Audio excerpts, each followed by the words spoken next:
الرحمن علم القرآن خلق الإنسان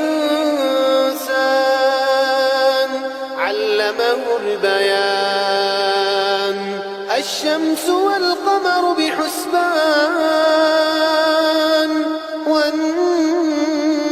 والشجر يسجدان والسماء رفعها ووضع الميزان ألا تطغوا في الميزان وأقيموا الوزن بالقسط ولا تخسروا الميزان